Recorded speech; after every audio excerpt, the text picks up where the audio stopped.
Call the briefing to order.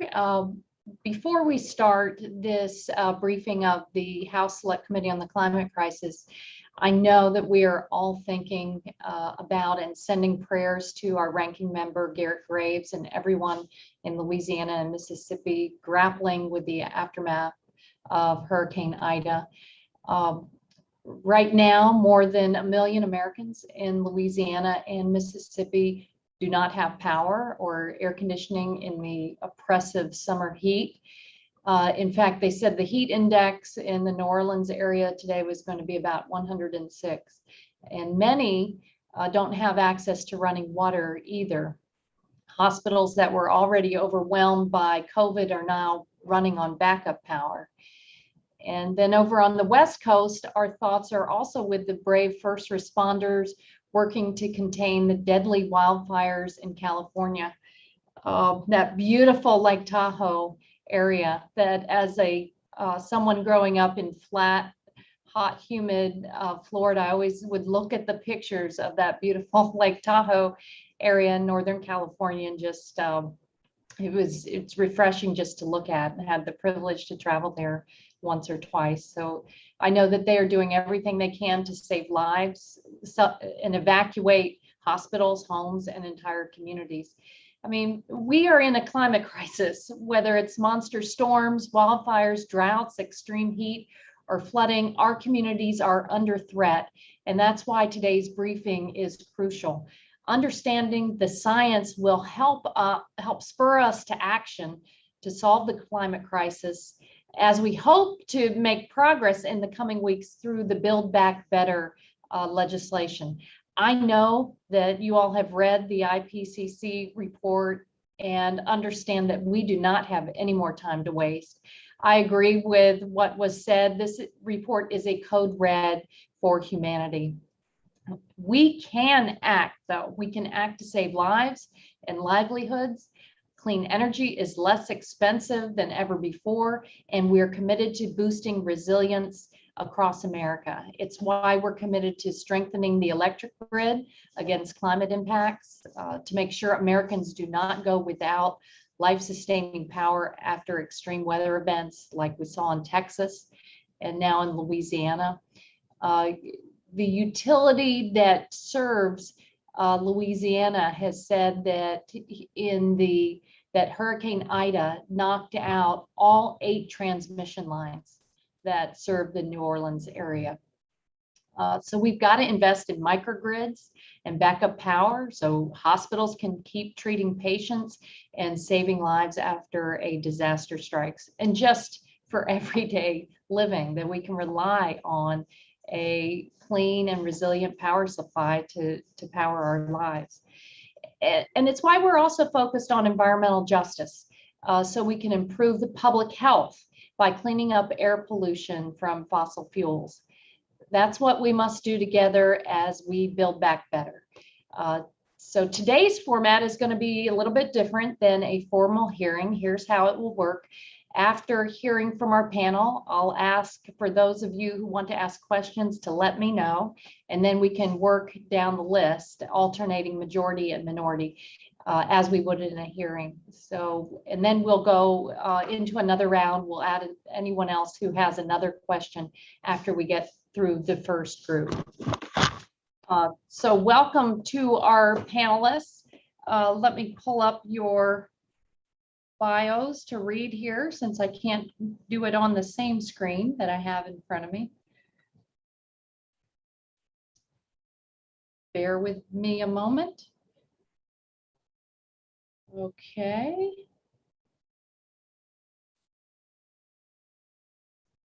I think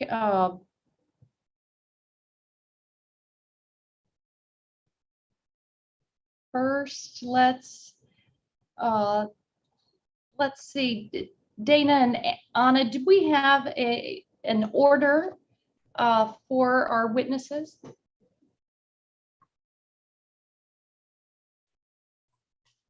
Yeah, we were going to hear from Co Barrett first. So do you want to, and I Yeah, thank you. First, we'll go to Dr. Co Barrett, Senior Advisor for Climate, the Office of Oceanic and Atmospheric Research at NOAA. She is the Vice Chair of the IPCC. Thank you so much for being with us today. I'll go ahead and recognize you, and then we'll introduce the other witnesses as we go along. You're recognized for your presentation. Thank you, Chair Castor and members of the committee for inviting me to be here today. I also want to thank Drs. Nyack, Tierney, and Kopp for joining me in this briefing. The authors of this assessment of climate knowledge are the real stars of the show, and I'm happy to be with them today as they showcase their work. So we're here today to talk about the recently released IPCC report, the Working Group 1 report, and its major findings. However, before I do that, wearing my NOAA hat, I'd like to highlight NOAA's role in the climate realm. Almost 250 of the world's top climate researchers, including many NOAA scientists, authored this report, which uses NOAA research and climate models and observations NOAA has provided for decades of our ocean, atmosphere, and climate system. And we're seeing that public demand for climate information, tools, and expertise is large and growing. Just as IPCC is the trusted source of information for global scale information, people look to NOAA as the trusted authoritative source for scientific information about our nation. As you know, NOAA already produces actionable, authoritative climate information and works with communities across the nation through our boots on the ground activities to ensure that policymakers and resource managers at every level have access to the information they need to make decisions and adapt to the impacts of climate change. NOAA Administrator Dr. Rick Spinrad has committed to using the new insights from this IPCC report to inform the work the agency does, to prepare for, respond to, and adapt to climate change. Undoubtedly, addressing the increasing threats from climate change is a daunting task. However, NOAA is scaling up efforts to strengthen our delivery of climate services and science equitably across the country. Okay, so now let's turn to the IPCC report. Next slide. So this slide shows some of the milestones achieved by the Intergovernmental Panel on Climate Change since its establishment in 1988. For those who don't know, the IPCC is the United Nations body tasked with assessing the latest scientific information on climate change. For 30 years, IPCC reports have been considered the authoritative source for the latest and most robust understanding of climate change. And these assessments are released every 7 years or so, and we're now in the process of providing our 6th comprehensive update. The IPCC does not conduct new research itself. These reports are authored by climate scientists from around the world who volunteer 3 years of their time to assess the state of knowledge and distill it into key findings about what we're seeing and will expect to see in our changing climate. For this report, hundreds of scientists from 65 countries around the world came together to assess the current state of knowledge. They reviewed over 14,000 studies and massive amounts of data. The reports are put out through multiple rounds of review, and the concise summary for policymakers is agreed to word for word by the IPCC's 195 member countries. For this assessment in the review process, we took over 78,000 comments from experts and governments, and all review comments were addressed by these authors. The report that was just released was the IPCC's 6th assessment of the physical science of climate change, which articulates how the atmosphere, ocean, land, and water are changing from global warming. This report provides information on changes we have observed to those systems, as well as future changes that are projected to occur. And this is the first of 4 reports the IPCC will release over the next 15 months, covering all aspects of climate change, from this assessment of the physical science to impacts we're seeing and projected to see across the globe, to opportunities we have to reduce greenhouse gas emissions and adapt to changes. Since the IPCC's last assessment report in 2013, there have been important advances in climate science worldwide. During these years, climate scientists have filled in gaps in observations of past climate, improved climate models, and developed new ways to combine multiple lines of evidence to provide more robust conclusions. Next slide, please. So now we have the clearest picture of how the climate functions, how human activities affect it, and we know better than ever how the climate has changed in the past and what we should expect. So, of course, we've known for decades that the world is warming, but the recent changes we've seen in the climate are now widespread, rapid, and intensifying. Some of the changes we see today are unprecedented in thousands of years or never seen before. The recent rate of warming is unprecedented in at least 2,000 years. In fact, each of the last 4 decades has successively been the warmest since the late 1800s, basically when we started keeping records.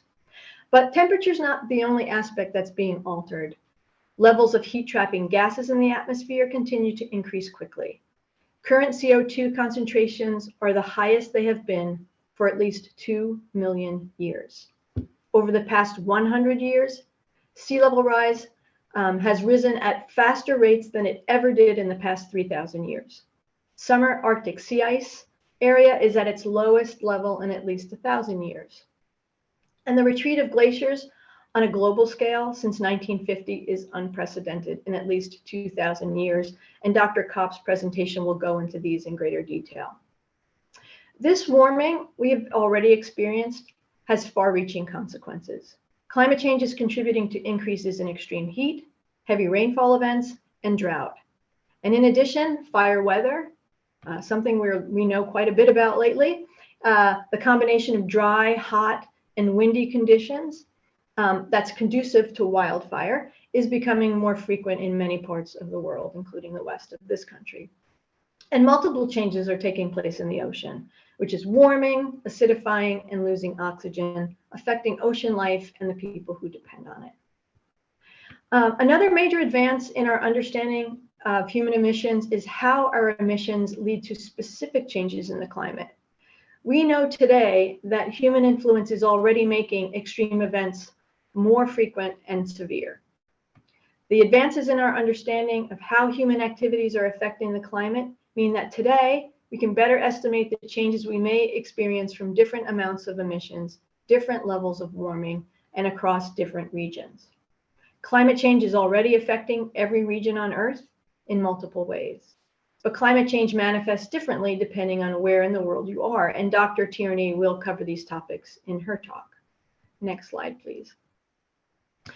Without a doubt, under every scenario used in this report, there will be further warming in the coming decades. This report shows that in the next 20 years, global warming is expected to reach or exceed 1.5 degrees or 2.7 degrees Fahrenheit above the late 1800s. However, if we have immediate, strong, and large-scale reductions in greenhouse gas emissions, we can reach global net zero CO2 emissions around mid-century, and it's extremely likely that we can keep global warming well below 2 degrees C, and maybe even see temperatures start to decline in my lifetime. But many of the changes set in motion by climate change are slow processes. These long-lasting changes, for the most part, affect the planet's frozen regions, the cryosphere, and the ocean. Changes in sea level rise, ice sheets, deep ocean temperature, and acidification will continue for thousands of years, meaning they are irreversible in our lifetimes and will continue over generations to come. The good news, though, is that these irreversible changes can be slowed down with rapid, strong, and sustained reductions in emissions.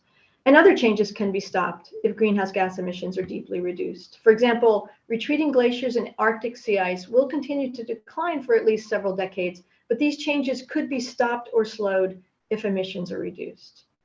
So in summary, our planet is warming, and it's warming quickly, with increasing consequences everywhere. Yet, this report is clear that it's possible to limit future warming within a few decades.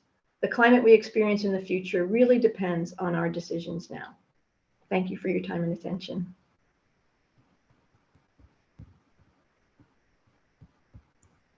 Thank you, Ms. Barrett, and thank you for your service as Vice Chair of the IPCC. And folks should also know that you previously served as the lead U.S. climate adaptation negotiator to the United Nations Framework Convention on Climate Change, and as the NOAA Research Deputy Assistant Administrator for Programs and Administration. So thank you. Next, we'll go to Dr. Bob Kopp. He serves as the director of the Rutgers Institute of Earth, Ocean, and Atmospheric Sciences. He also serves as a professor in the Department of Earth and Planetary Sciences at Rutgers University, and as a co-director of the Coastal Climate Risk and Resilience Initiative at Rutgers. Dr. Kopp helped write the summary for policymakers and was one of the lead authors of the chapter on ocean, cryosphere, and sea level rise. Thank you, Dr. Kopp, for being here. You're recognized for 5 minutes for your presentation.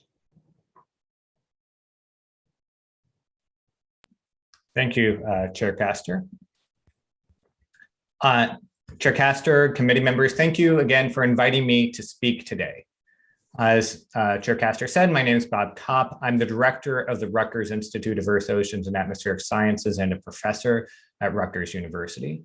I'm a climate scientist. My research focuses on past and future sea level change, as well as on the interactions between climate change and the economy. I also work on leveraging universities to support climate action at the state and community level. I was, as mentioned, one of the authors of the summary for policymakers and one of the lead authors on the report chapter of the new report focusing on oceans, cryosphere, and sea level change. And in my remarks, I want to highlight a few findings of the report related to these topics, particularly to the question of sea level change. As Vice Chair Barrett noted in her opening remarks, one of the key findings of this report is that recent changes in the climate are widespread, rapid, and intensifying, and unprecedented in at least thousands of years. And this is certainly true with respect to the oceans, cryosphere, and sea level. In particular, our assessment shows that global sea level has been rising at an accelerating rate since about 1970. And over the last century, it's risen more than in any century in at least 3,000 years. Over the period from 2006 to 2018, the most recent period assessed by the report, global average sea level increased at a rate of about 1.5 inches per decade. This sea level rise is due to two main factors: the melting of ice in mountain glaciers and at the poles, which are shown here in gray and in blue, and the expansion of water in the ocean as it takes up heat, shown here in orange.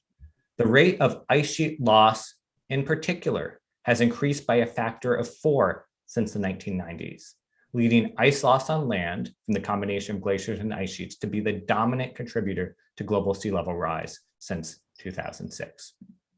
There is clear evidence tying the melting of glaciers and the Greenland ice sheet, as well as ocean warming and therefore sea level rise as a whole, to human activities over this time period.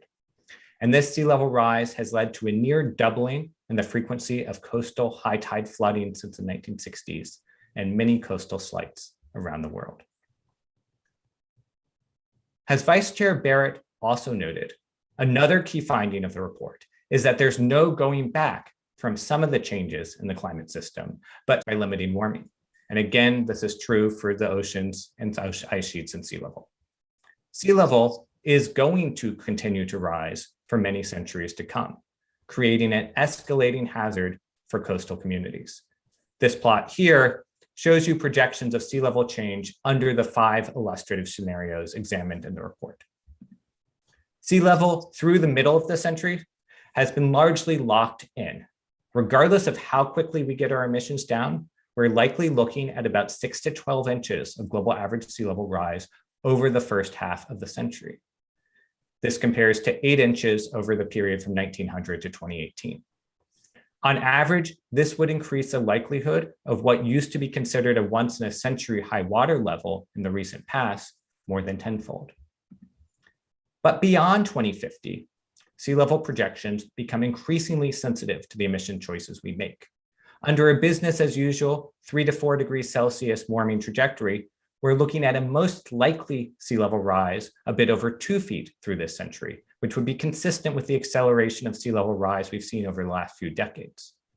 A 2-degree world, consistent with the Paris Agreement, would see lower sea level rise, most likely around 1.5 feet over the course of the century.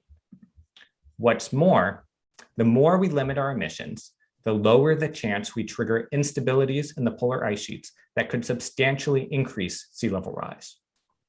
The numbers I quoted above consider only those processes we have, ice sheet processes we have a pretty good grasp on. But one of the things we're learning is that there are processes in the ice sheet that we don't really fully understand at this point, and there's a good deal of disagreement. But the more we push on the climate system, the greater the odds we cross thresholds that are hard to project. We know the processes will happen, but we don't know the rates or the timing or the magnitude. Under the most extreme emission scenario we looked at, we could not rule out rapid ice sheet loss, leading to sea level rise approaching 7 feet by the end of the century and 16 feet by 2150. But fortunately, we have good reason to think we can head off these extreme outcomes. If we limit warming to well below 2 degrees Celsius, we're still going to get to 7 feet eventually, but it should do so, take many centuries to do so, which would be a far more manageable situation. Finally, I'd like to conclude by noting that all the numbers I've mentioned are for global average sea level rise, but to inform decision-making at a local level, we need local projections. And one of the innovations in this report is the availability of local detail through interactive tools. In addition to the report's interactive atlas, we have worked with NASA to make regional sea level projections from this report readily available via the sea level projection tool, shown here, which allows practitioners to dive in and examine local results corresponding to the global figures and tables presented in the report. Thank you. Thank you very much, Dr. Kopp. Next, we'll go to Dr. Jessica Tierney. She's an associate professor in the Department of Geosciences at the University of Arizona. She studies past climate change to learn about how the Earth system works and what's in store for the future. Dr. Tierney was one of the lead authors of the chapter on water cycle changes. Welcome, Dr. Tierney. You're recognized for 5 minutes. Thank you, Chair Castor, and thanks to the committee for inviting me to speak today. Just going to go ahead and share my screen. Hopefully we can all see that. Okay, so I want to comment a little bit more about extreme events and what this recent IPCC report has to say about them. Extreme events are actually one of the ways in which many people experience climate change on a day-to-day basis. And the main takeaway message from the report is really clear. It is indisputable that human activities are causing climate change, making extreme events, including heat waves, heavy rainfall, and drought more frequent and severe. And I want to highlight that this is actually a major shift from the last IPCC report, which came out in 2013. At that time, the confidence that we could link human-caused climate change to extremes was not as strong. In this last 8 years, however, the science of linking human-caused climate change to extremes has improved dramatically. And also, a lot of climate change has been happening in 8 years, and the extremes that we're seeing are even more extreme now than they were previously. And just this summer in the United States, we have seen pretty much every type of extreme manifest itself, which is pretty extraordinary to watch. And so I just want to highlight some of the extremes that the IPCC report talks about and assesses. So first of all, heat waves. It's very clear that human-caused climate change is the main driver of more frequent and intense heat waves, the main driver. And this is actually in most regions around the world. But one of the strengths of the IPCC report is that it does provide some regional granularity about sort of whether we can detect a human influence. And so right at the bottom of the slide is these little hexagons. This is the IPCC's sort of graphical shorthand for different regions around the world. And this is from the summary for policymakers. So I'm just zooming in now on North America. You can see it's vaguely in the shape of North America. These different acronyms are different regions. So for our discussion today, Western North America is WNA, Central North America here, Eastern North America, Northwestern North America, that would be Oregon, Washington, and Canada. And what you can see is that a lot of these hexagons are red, which means that there has been a detectable increase in heat waves. And they also have dots, which means we have confidence that those can be attributed to human-caused climate change. And so just as an example, earlier this summer, we witnessed an extraordinary heat wave in the US Northwest and in Canada, which affected Oregon and Washington. And in fact, a study that was released just since then looked at that heat wave and determined that it's basically would have been virtually impossible for this heat wave to have happened without human-caused climate change. It would have been so rare in a pre-industrial world that we wouldn't have even seen it. Moving on to floods, the IPCC report finds that human-induced climate change is once again the main driver for the increase in heavy precipitation events since the 1950s in many regions of the world, and relevant for the United States. This includes the Central North American region and Eastern North America. And so we see here on the left a picture from the exceptional flood that occurred in Central Tennessee just a few weeks ago as a response to a record-setting extreme heavy precipitation event. And this is indeed in one of the regions where the IPCC has found that we can already see a detectable change in heavy precipitation. Once again, these are the dots sort of highlight areas where we have stronger confidence. Moving on to droughts. So this is really personal for me since I live in Arizona. We find the IPCC report finds that human-caused climate change has made droughts in the Western United States more severe. As a particular example of that, that includes the 2012-2014 drought in California, which was one of the worst droughts in 1,000 years. The IPCC report also finds that the current mega drought, that's a term we use when a drought lasts for more than a couple of years and just persists. We've been in a state of mega drought in the Southwest United States since the year 2000. And the IPCC report has found that this is the second worst mega drought in the last 1,000 years. You might wonder how we can go back that far. We're actually using tree ring records of past drought change to give us context for what's happening presently.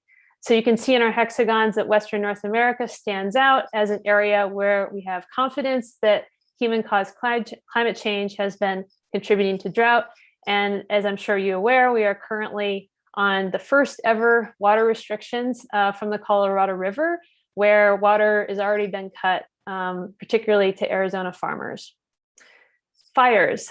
So this is a picture from just this week from South Lake Tahoe. As I'm sure you're all following the news, the Calder fire is now burning around Tahoe. I grew up in California and spent a lot of my summers and winters at Tahoe. So for me, this is again, really personal and devastating to see this place burning. And what we know about the link between fires and climate change is that human-caused climate change has for sure increased the chance of devastating fires, and particularly in California. Since 1972, there has been an 8-fold increase, shocking, in summer forest fire extent. And that has been linked to human-caused climate change, which has driven warmer temperatures and a drier atmosphere, which just makes it all the more likely that forest fires will be set ablaze. And of course, we have to mention hurricanes, given Hurricane Ida, which fell last weekend. So what the IPCC report has to say about hurricanes is that the proportion, the amount of major hurricanes that we have seen, and that includes categories 3 to 5, has increased over the last 4 decades. And what we know is that human-caused warming will cause an increase in intense hurricanes. So not so much more hurricanes, but more intense ones, bigger ones, with an increase in wind speed and, very importantly, an increase in the amount of precipitation that falls with the hurricane, which of course can cause flooding. And so moving forward, looking at the projections of future climate change, very simply put, the projected changes in extremes are larger in frequency and intensity with every additional increment of global warming. So the more we warm the climate, the more we increase the chance of having these severe events. And this is just an example of one of the graphics in the summary for policymakers that illustrates that. It just shows basically that an event that, in a pre-industrial climate was like a 1 in 10-year event, as you warm, you increase that to something like a 1 every 3-year event. So events that were previously extreme and very unlikely become more and more likely the more you warm. The good news is we can prevent this outcome by cutting emissions immediately, which ensures that we don't increase the risk of these extreme events anywhere beyond what we've already done. So with that, I'll say thanks and pass it back to the chair. Thank you. No, thank you, Dr. Tierney. Next, we're going to go to Dr. Vaishali Nayak. She serves as a physical scientist within the Biochemistry, Atmospheric Chemistry, and Ecosystems Division at the NOAA Geophysical Fluid Dynamics Laboratory. She served as the coordinating lead author of the chapter on short-lived climate forcers.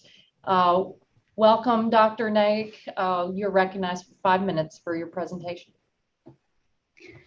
Thank you, Chair Castor, and thank you to all the committee members for inviting me.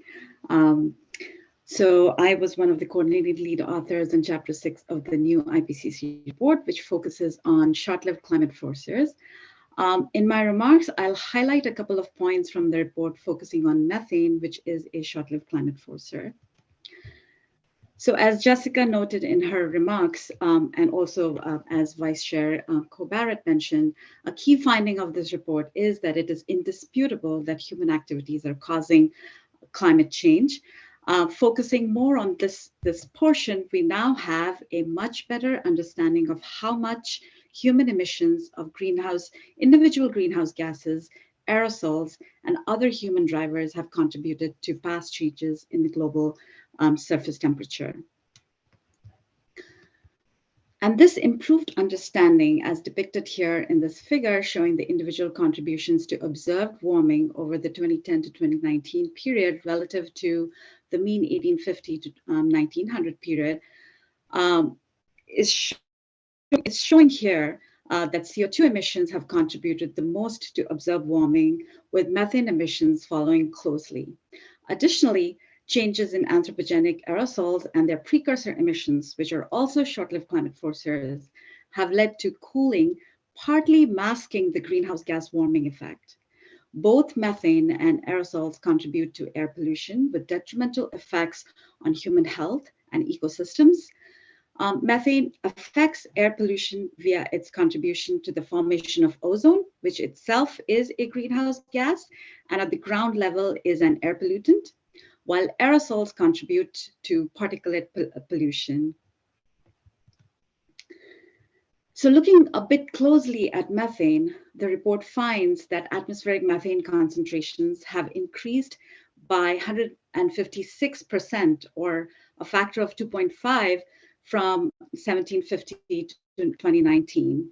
And this increase in methane is far greater than the natural multimillennial changes occurring between glacial and interglacial periods over at least the past 800,000 years.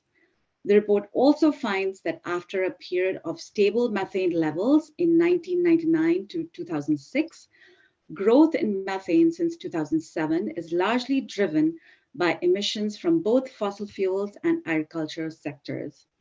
So if atmospheric methane levels continue to grow at rates similar to those observed over the past decade, it would be challenging to limit climate change.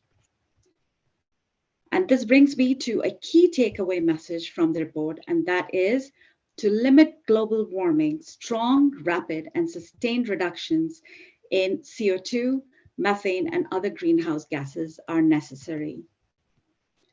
The report tells us that while CO2 the dominant greenhouse gas in terms of its human influence on climate, and reaching net zero CO2 emissions is required to limit global warming at a specific level, strong reductions in other greenhouse gas emissions, especially methane emissions, are needed for limiting further global warming.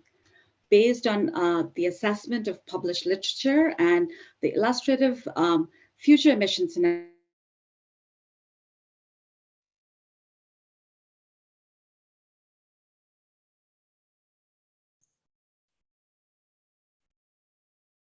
Dr. Nayak, I think we lost you there momentarily.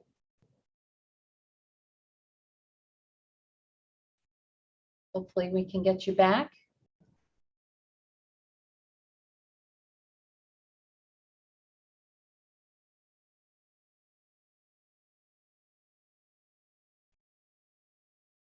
Dr. Nack, if you're still on with us, check and see if you can unmute and share your screen again.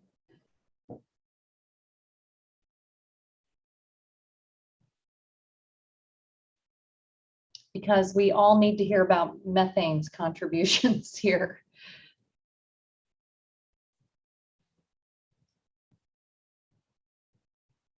I'll give her another minute to come back on. There we are.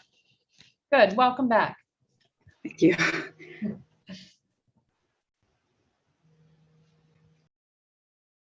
Go ahead, Dr. Nack. You may have been at the end of your presentation, but we can, if you want to sum up, and then we'll move on to questions. Oh, I'm sorry. Looks like I was I lost connection. If you could briefly mention what slide was I on? You were, I think maybe on the third slide. Shelley, you were on the slide that had the scenarios, the graph of the scenarios. Okay. I'm really sorry. No problem. Okay, let me get back to. Seems like I'm having trouble with my having PowerPoint as well as. Take a minute and then I can take a minute to bring your presentation back up. Hopefully we can get it back up. But when we do finish, we'll go to Rep Bonamici. Here's who I have on the majority side: Rep Bonamici, Brownlee, Caston, Neguse, McEachin, and on the minority side, Rep Carter, Gonzalez, and Crenshaw.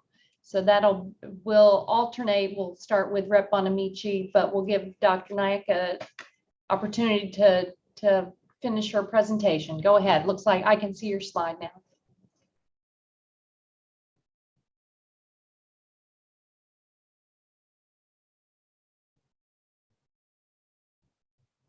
But I do not have audio.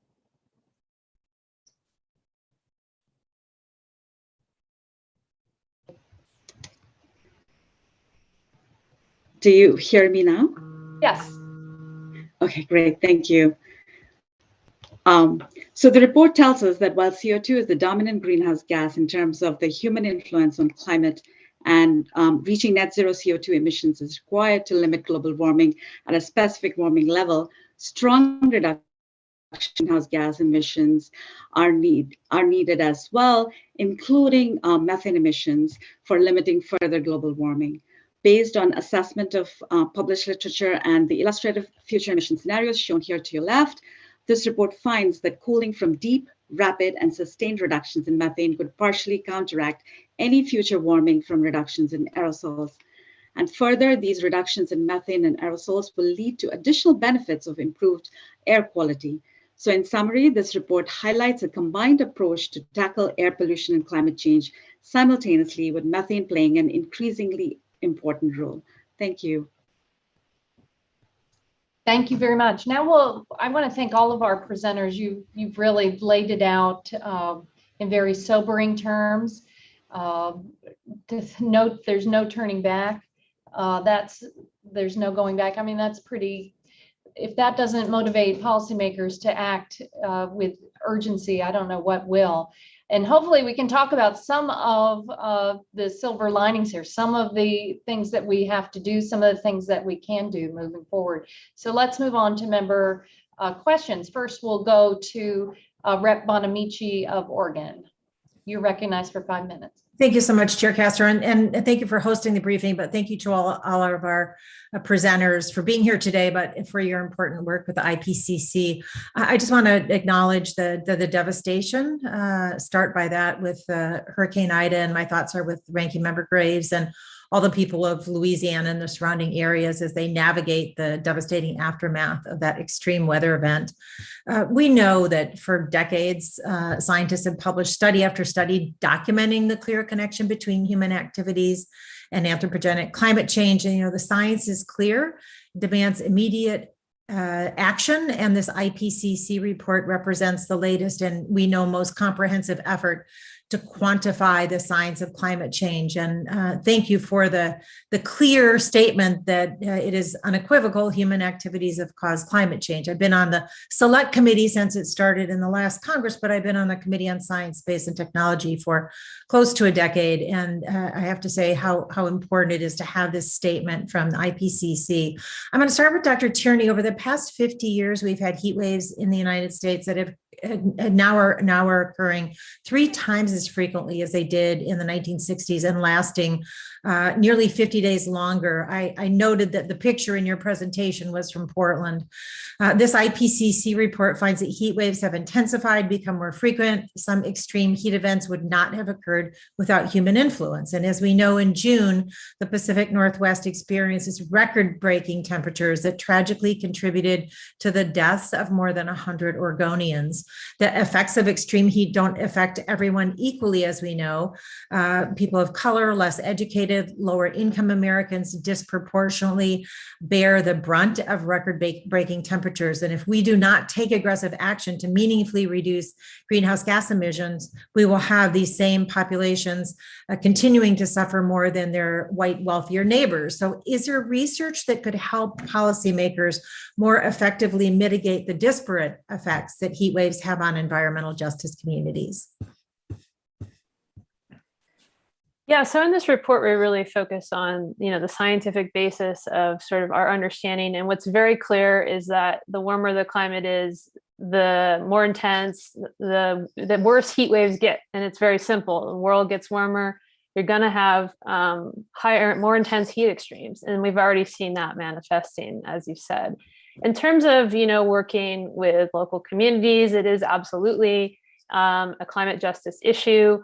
Of course, to be able to adapt to these heat waves, we need better infrastructure so that people who don't have air conditioning or a place to get cool or, need to work outside because that's their job.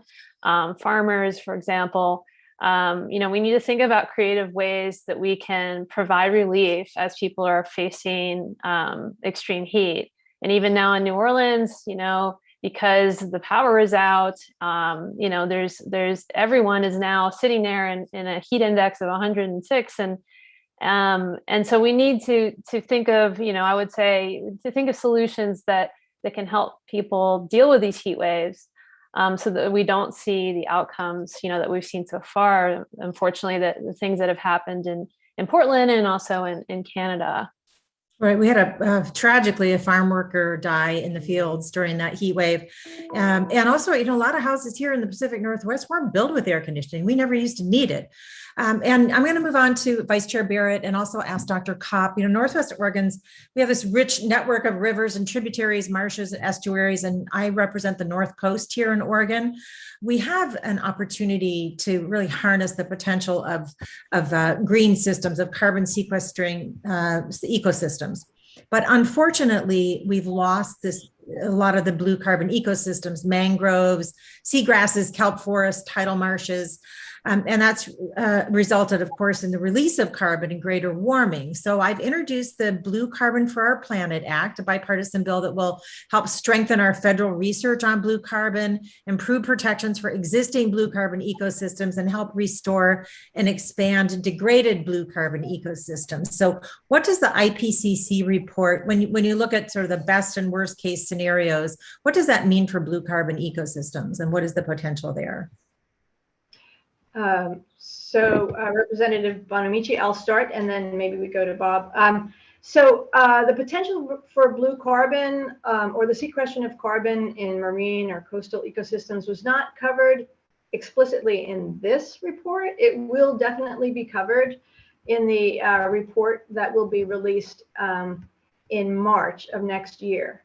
But we did put out a report, the special report on oceans and cryosphere in 2019, That found that while the maximum global mitigation benefits of blue carbon is unlikely to be more than, say, 2% of total emissions, the protection and enhancement of coastal blue carbon can be an important contribution to both mitigation and adaptation at the national scale and also at the regional scale, as in your region. I can say from my role at NOAA that we've been very much focused on the co-benefits of coastal protection, ecosystem-based adaptation, and coastal carbon sequestration. For example, NOAA led a multi-agency effort to assess our blue carbon assets and enabled the US to be the first country in the world to include coastal wetland accounting into our emissions inventory. So I think the potential here is vast. Recently, NOAA has been asked by the Department of State to start to provide capacity building for other countries so they can do the same thing to account for their carbon resources. So it's an issue that may not have a huge impact on the global total emissions, but the co-benefits are just extremely valuable. I appreciate that, and certainly want to recognize the leadership of Dr. Spinrad, who, as you likely know, is from Oregon State, where they've done a lot of this great research. Dr. Kopp, do you have anything you can add to that? Yeah, I'd be happy to. Yeah, speaking as a researcher on sea level rise, not on for the report, which as Co mentioned, did not directly address this. But I think many of the reservoirs of blue carbon are also ones that have significant adaptation benefits for coastal communities. So in particular, ecosystems like salt marshes or mangroves can play an important role, not so much in the long-term sea level rise, but in absorbing the wave energy that can cause some of the damages associated with storms. And they're going to be particularly important based on work we've done if we can limit the rate of sea level rise to less than 7 millimeters per year. And our work in this report suggests that there's a significant chance of doing that if we limit warming to 2 degrees C. The further we go above that, the more likely that sea level is going to be rising so quickly, it's going to be hard for wetland ecosystems to keep up. Thank you. And as someone who represents a coastal community, I truly appreciate your work. Thank you, Madam Chair. I yield back. Thank you, Rep. Bonamici. Next, we'll go to Congressman Gonzalez from Ohio. Welcome. You're recognized for 5 minutes. Thank you, Madam Chair, and thank you to our presenters. Very compelling presentation, certainly. Actually, recently just spent some time out in California and not being able to see the mountains as clearly and to see the beautiful blue sky as clearly as you normally would because of the smoke. It's very striking. I used to live out there, and it felt so much different in such a short period of time. So I appreciate the presentation. I want to ask specifically about scenarios and likelihood of scenarios. So there's multiple scenarios presented, and I think if my reading is correct, there was a shift from 2013 to 2021, which is that the RCP 8.5 scenario was previously considered the most likely. And now it is considered low likelihood. So that is good news if I'm reading it correctly. But then in the newest report, it looks like we dropped these scenario projections essentially. There used to be a reference, I believe a reference scenario, which was most likely, and that's no longer there. So I guess my question is from a scenario standpoint and the likelihood of the various scenarios presented. What was the reason for moving off the reference scenario, and what should we think is the reference scenario if there were one? What's the most likely of the scenarios that have been presented? Jess or Bob, you want to take that? Yeah, I can do that. So a few points. So the scenarios are not actually developed by the IPCC, right? The IPCC assesses the literature. So the scenarios they assessed are a range of illustrative scenarios. They're now called shared socioeconomic pathway scenarios rather than representative concentration pathway scenarios that were developed by the climate economics and climate science modeling communities.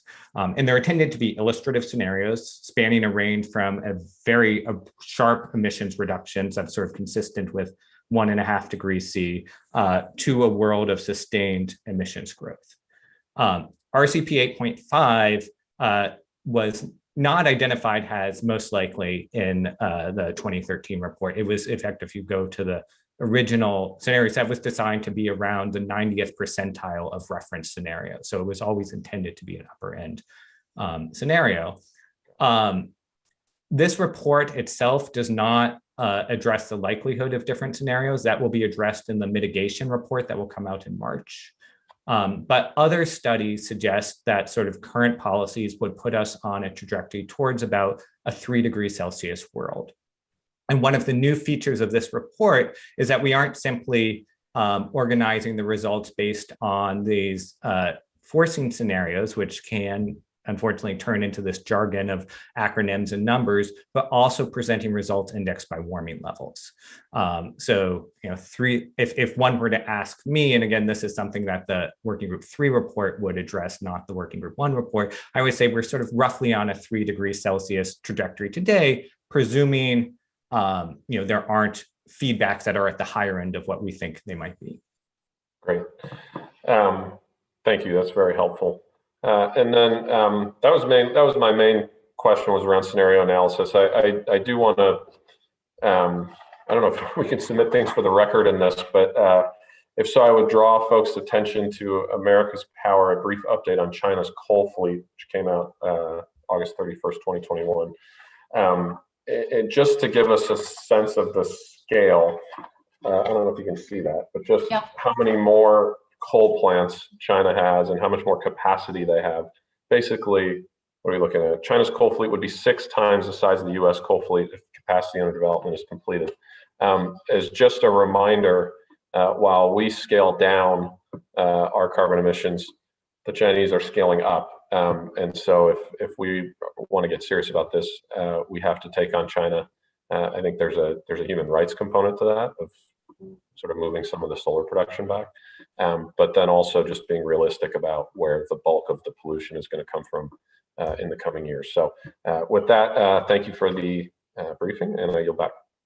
Yeah, thank you, Rep. Gonzalez. It's a very good point. I don't know if any of our experts here want to comment on the China and other countries' movement to continue to building coal plants right now, what that means.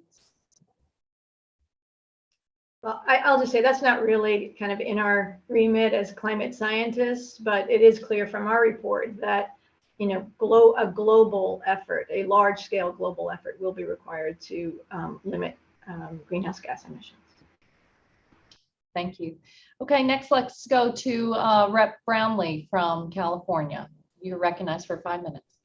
Thank you, Madam Chair, and thank you all for being here and sharing your insights on this important, profound, scary report. I represent Ventura County, which is a county in California, a coastal county in California, kind of considered in the Central Valley of California, and we're largely agricultural. And we are considered to have a Mediterranean climate in which farmers can really farm all year round. There are 5 Mediterranean climates around the world. My spot being one, Chile being another, around the Mediterranean a third, and then the southern part of Australia and the south tip of Africa. So there are 5 Mediterranean climates around the globe.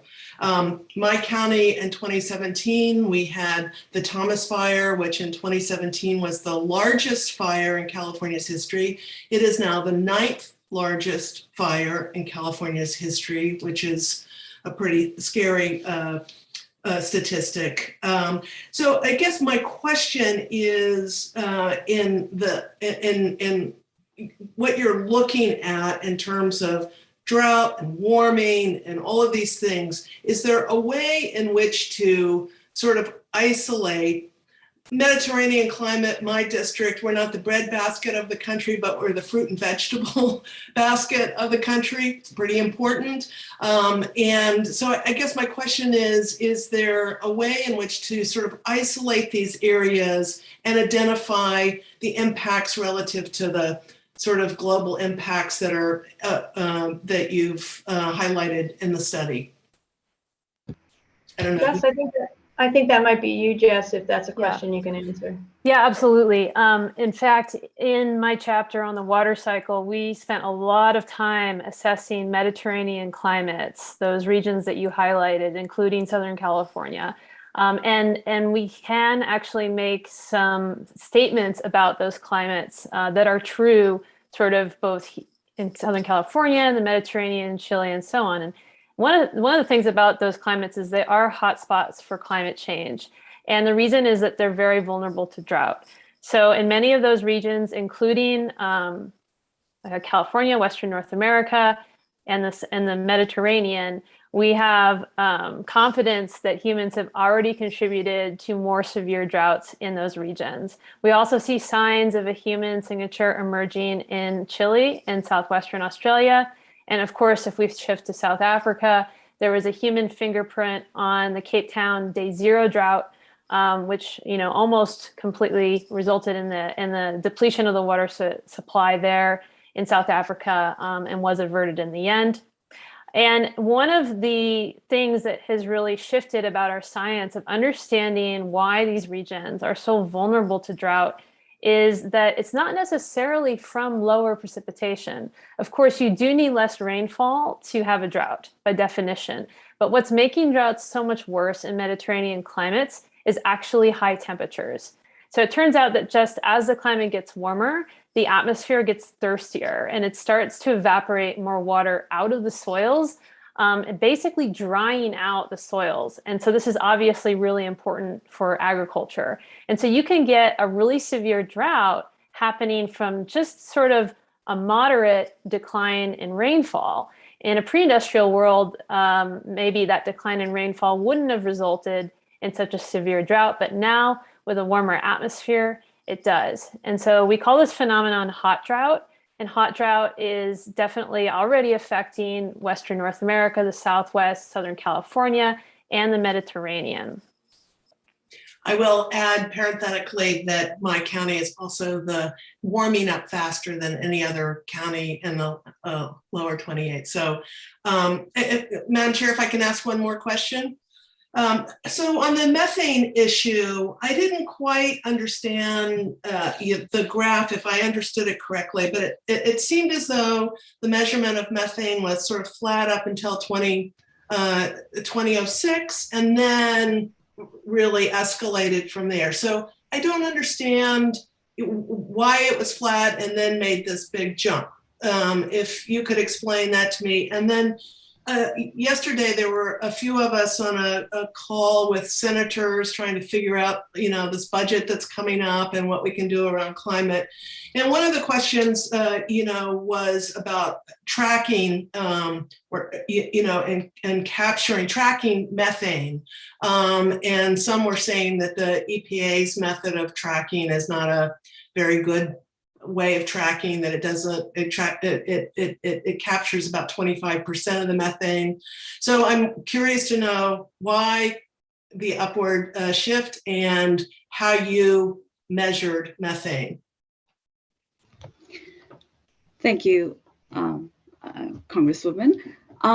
So we did, in the report, we do talk about why methane kind of stabilized from 1999 to 2006, and then has been on a rapid trajectory. This has been a research area, a point of strong debate. And in general, the consensus is that there has been a equalizing of the methane sources and the sinks, the methane sources coming out from both anthropogenic and natural sources, and the sink where methane is oxidized in the atmosphere primarily by OH radicals.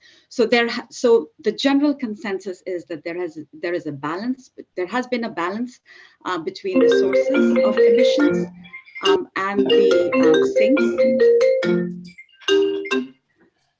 I apologize. And no worries.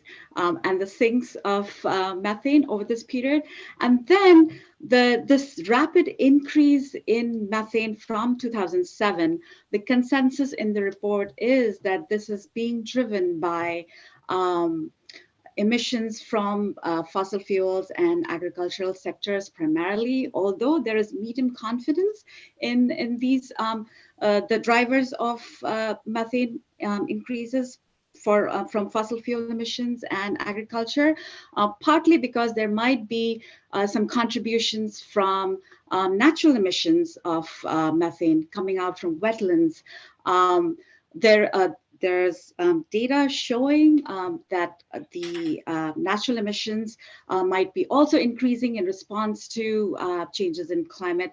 However, there is a lot more uncertainty. So the report, the consensus based on the report is that the anthropogenic sources are contributing more to the methane increases in the recent last decade. Regarding your second question, if you could repeat your second question. Yeah, so, there's, some of us are questioning EPA's system for tracking methane, and to really know the level of methane, and so forth. And so I was curious to know what it was that you utilized for that. So in the report, we've used measurements and modeling, and measurements primarily for the ambient condition. Over the past 37 years, NOAA has maintained records and is measuring methane concentrations throughout the world. And so we've used those measurements in the model for from NOAA and other sources as well in our report for our assessment. I have to say that we haven't looked at the EPA tracking methods, so I'll not be able to comment much on that. But at least in the report, we've used as best of a data available that to say our points on methane changes. Thank you very much. Thank you, Madam Chair. Very good. Next, I know Rep. Crenshaw of Texas was on. I think he had to get off, and he's going to try to come back here. So if there are no other Republican members who would like to ask a question at this time, we'll go to Rep. Caston of Illinois. You're recognized for 5 minutes. Thank you, Madam Chair, and thank you all for this report. I don't want to say I enjoy reading this because it's always painful, but you do such a good job of making this intelligible and understandable, and the data visualizations, it's necessary, and I appreciate what you've done. My first question is really on the subject of visualization, and I guess this is for Mr. Kopp only because you were introduced as writing the section for legislators, which is the section that I happen to read, but it also because it ties to the policy angles of this. I wonder if it's even possible to show this. I mean, it gets into social science questions, but in a vacuum, 2 feet of sea level rise doesn't mean things to a lot of people. I'm looking around this committee and thinking that at 7 feet of sea level rise, both our chair and our ranking member are in significantly smaller congressional districts. These are big deal numbers. And I'm wondering if you have the ability or the analysis or can point us to some resource that says, where is the greatest per capita risk, right? We have these wildfires, we have this flooding. To the extent that that's happening in depopulated areas, it's concerning, but not nearly as big a political issue as what we know is coming to Miami Beach, what we've just seen coming, in New Orleans.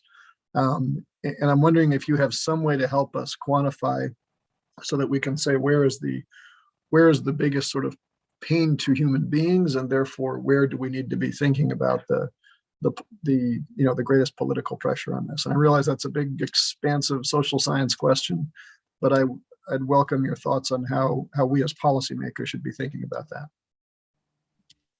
Yeah, so speaking as an IPCC author, I will say that the Working Group 2 report that comes out in February is going to be a better resource for that, because that's going to look at impacts. Here we're looking at the physical changes.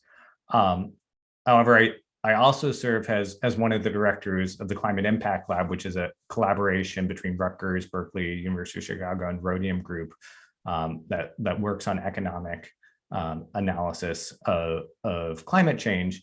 And so the approach we take is, essentially trying to quantify the economic costs. And that looks different for different types of impacts. So I don't think I can give you a single answer. But just to look at the coastal one, right? So it even is going to depend upon what you prioritize, right? So if you are many small island developing states place existential threats from sea level rise to their very existence, and care about this passionately. If your metric that you're looking at is, say, GDP, they're not going to show up, right? So that figuring out where to damage things. So of course, there are things like, if you're people oriented and not necessarily ecosystem oriented, you want to work where people are. But really, this is a question for values. And one way of looking at that is economic cost. But economic cost also is going to reflect the inequities on where income is. We've done some work in the Impact Lab on things like mortality. And what that work shows is that for the areas facing the greatest mortality impacts from heat waves tend to be the areas that are both currently hottest and currently poorest, and those things tend to often go together. So that if you look at our projections, again, I'm not speaking as an IPCC author, but when you look at our projections of mortality impacts, it is the areas that are wealthy that basically end up spending money to adapt and have relatively limited actual deaths, although the adaptation costs a good deal of money, whereas lower income countries respond to increase in heat waves, or lower income regions through increased deaths. And you see the same pattern within countries as well. So it's really a values question. Economics provides one tool for looking at that, but it's really sort of a case-by-case impacts question too. Thanks, and I'm assuming that you're working with Michael Greenstone, who's testified before and well aware of his work. And and again, I don't know the right answer to this, but I just sort of think, those of us in this political line of work, I think we know anecdotally and intellectually that, mass migration is what happens when people get unstable. And so, we've got people in Honduras fleeing hurricanes who are now at our southern border. We've got, the Dust Bowl. We've got this rise in nativism going on that I assume accelerates, and trying to understand, to the extent we can predict what's going to happen to sea level, what's going to happen with temperature, to what degree does social science allow us to predict what's going to happen to people, and all of the culture that's tied up in that, economic and otherwise. At any rate, enough on that subject. If I have time, just for one other quick comment, and I want to maybe take the opposite end of the question that Mr. Gonzalez asked. If I understand, if I read the report right, you've got the things that you score as higher likely probability, and if I've got the terms wrong, I apologize. The things that factor into the forecast. And then there were a number of issues that said are low probability but impossible to rule out.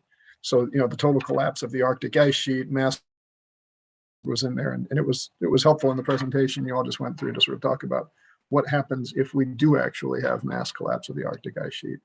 Because I don't think I saw that in the report, and it's helpful to understand. Can any of you who are sort of feel good about this help us understand to what degree should we be thinking about an AMOC shutdown? I know that was sort of listed as a low likelihood but impossible to rule out. Is that like right on the cusp of being low likelihood? Is that sort of we don't need to worry about it at all? And what does it mean if that actually? I mean, how much brain space should we be taking on that issue? So I think I'll address that because that's taken up in our chapter. AMOC, for those who aren't aware, and I suspect on this committee people are, right, is this large scale pattern of ocean circulation, of which the Gulf Stream is one component.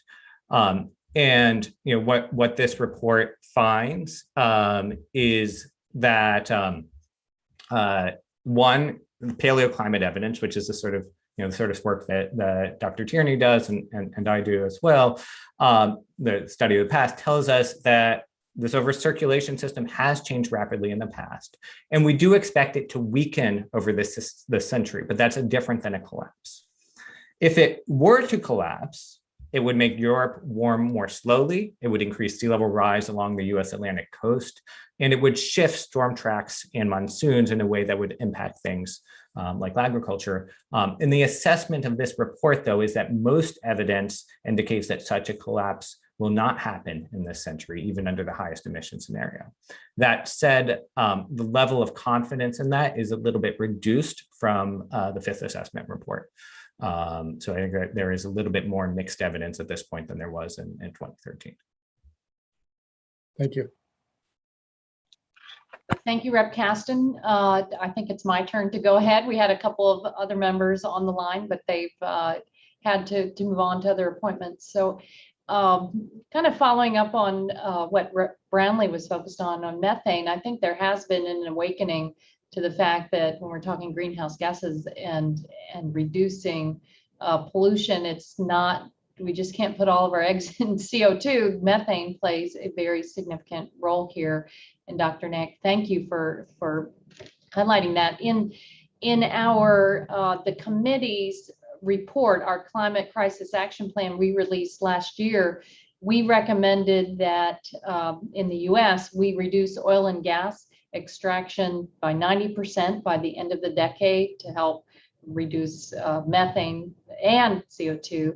We also recommended that we we phase out all of the routine flaring of methane. I think that's where Rep. Brownlee was going too. It's been very hard to keep track and if we're going to invest in that, how is it best to track methane across the U.S.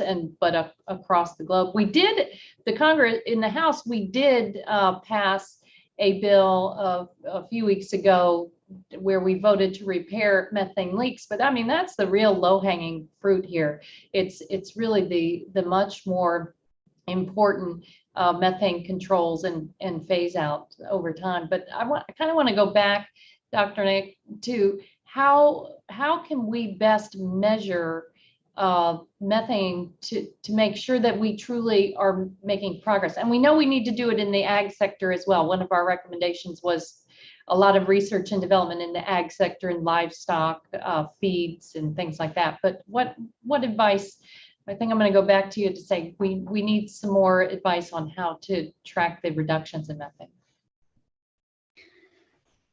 So I think the one most important thing that can be done is to ensure that the measurements networks that we have for methane currently, they don't go away, and we enhance our networks and include more sites and stations and a variety of stations, not just in the US, but worldwide, and especially the tropical part of the world is where we have a deficiency of measurements, and that is where the uncertainty lies the biggest, because that's where you have the natural wetlands, the peats in the northern high latitudes. So in terms of what the report says, it doesn't advise on the what is needed in terms of taking account or following or tracking methane. But it is very clear from our assessment and the scientific understanding that there are gaps, and those gaps can definitely be filled by continued measurements of methane coming out from various sources and enhancing our capabilities to measure methane. Okay. If I could just also add to Vaishali's answer, because at NOAA we have some research underway that we've actually been detecting methane release at extraction sites for fossil fuels. So we do have the capability to do a better job of monitoring methane. But the interesting thing about methane is the technologies to control methane exist. This isn't like some of the CO2, say carbon dioxide removal technologies that are still unproven. In methane, it is low-hanging fruit, as you identified, Chair Castor. The technologies exist both systemically, so handling flaring of methane for fossil fuel extraction, agriculture, livestock, as you said, even waste. But there's also the advantage that there are things individuals can do. Individuals can make choices about their dietary choices. They can look at their own food waste. So I think methane is an important part of the conversation because it both points to systemic opportunities and also potential for individuals to start to make a difference in their lives. Well, thank you for turning the conversation to a little more hopeful note, Ms. Barrett. And why don't we end there, because we know we have so many challenges ahead. Dr. Kopp, is there still a chance that we can stop the speed and amount of climate change? And what do you think? Sure. So, I mean, I think that the basic message from the report on this is that in order to stabilize the climate, in a particular stabilized level of warming, we need to get to net zero carbon dioxide emissions and sharply reduce emissions of other greenhouse gases like methane. And so that net zero, meaning, as long as we're putting carbon dioxide into the atmosphere through fossil fuels or deforestation, we have to be removing an equal amount, whether that's through afforestation or technological means or both. That's a fundamental physical conclusion, right? That each ton of carbon dioxide we put into the atmosphere leads to further warming.